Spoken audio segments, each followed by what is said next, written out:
आज की कहानी है बोझ। कविता अपने माता पिता की बहुत ही लाडली थी।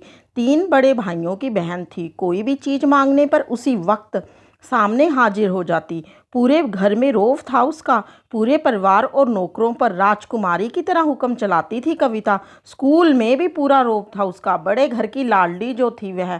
ऐसे ही उसने कॉलेज में दाखिला लिया। उसके ठाठ बाट, बड़ी गाड़ी में आना जाना, हर दिन नया फैशन देख के हर कोई उससे दोस्ती करना चाहता था। थोड़े ही दिनों में उसके बहुत से दोस्त बन गए। पूरे कॉलेज में उसकी अपनी ही पहचान थी। इन दिनों उसके घर एक रिश्ता आया। खानदानी लोग थे और पापा की पुरानी जान पहचान थी उनके साथ। कविता के साथ कोई ज़बरदस्ती नहीं की थी, पर कविता ने फिर भी हाँ कर दी क्योंकि वह अपने परिवार से बहुत प्यार करती थी। वह जानती थी कि वह लोग उसका अच्छा ही सोचेंगे। लड़के का नाम राज था। राज काफ़ी पढ़ा लिखा और समझदार लड़का था। ससुराल वाले भी बहुत अच्छे थे। ससुराल में कविता की जगह वैसी ही थी जैसी कि मायके में। कोई भी कार्य कविता की सलाह के बिना नहीं होता था। सबकी लाडली बहू बन गई थी वह। फिर उसके घर एक बेटे का जन्म हुआ। राहुल कविता को जान से प्यारा था। पोता पाकर ससुराल वाले तो फूले नहीं समाते थे। कविता कभी कभी सोचती कि उसकी किस्मत कितनी अच्छी है। उसका हर अपना उसे कितना प्यार करता है। चाहे जीवन में कैसा भी समय आए, मेरे अपने हमेशा मेरे साथ हैं। मैं कभी अकेली नहीं हो सकती। कितनी खुशकिस्मत हूँ मैं। पर शायद कविता की खुशियों को उसकी अपनी ही नज़र लग गई। एक दिन वह मायके जाने की जिद कर बैठी। राज को बहुत काम था, लेकिन फिर भी वह उसे ले गया। रास्ते में उनकी गाड़ी अन्य गाड़ी से टकरा गई। कविता, राज और राहुल बहुत बुरी तरह से जख्मी हो गए। काफ़ी दिनों के इलाज के बाद राज और राहुल तो ठीक हो गए, लेकिन कविता पूरी तरह से ठीक ना हो सकी। सर पर चोट लगने के कारण वे अपनी आंखों की रोशनी खो बैठी।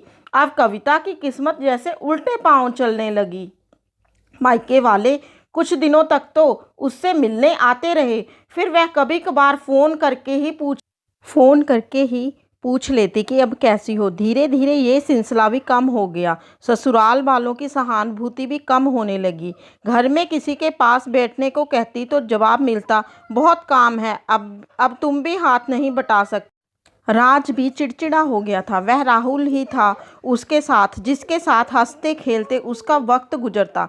एक दिन कविता के हाथ से कुछ सामान गिर गया, जिसकी वजह से राहुल को हल्की सी चोट लग गई। कविता के सास ससुर ने राहुल को उससे अलग कर दिया कि कहीं उसके ना देखने की वजह से बच्चे का कोई नुकसान ना हो जाए।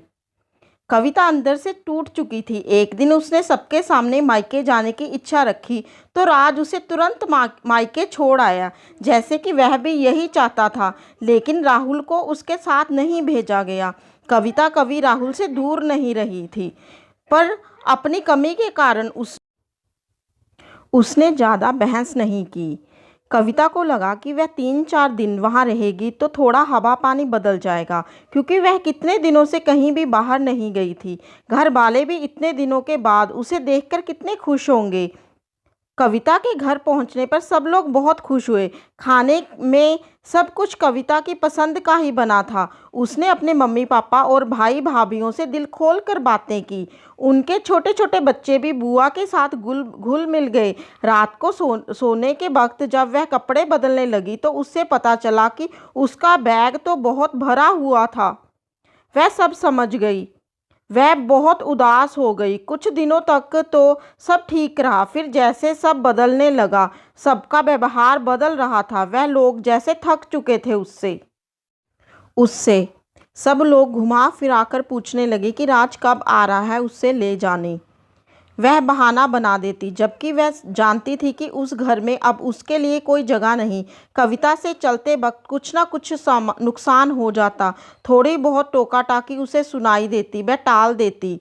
एक दिन उसके हाथ से लगकर एक कीमती फूलदान टूट गया। छोटी भाभी ने बहुत हंगामा मचाया।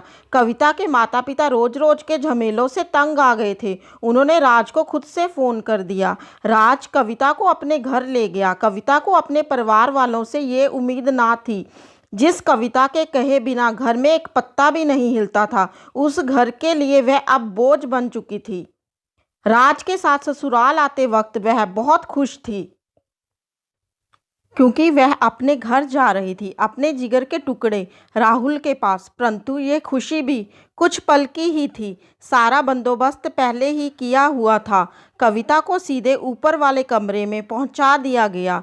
राहुल से दूर रहने की सख्त चेतावनी दी गई। एक काम वाली लता को उसकी जिम्मेदारी सौंपी गई, जो उसके खाने पहनने जैसी ज़रूरतों का ध्यान रखती। कविता ज़्यादातर चुप ही रहती, कभी कभी काम वाली लता से थोड़ा बतिया लेती।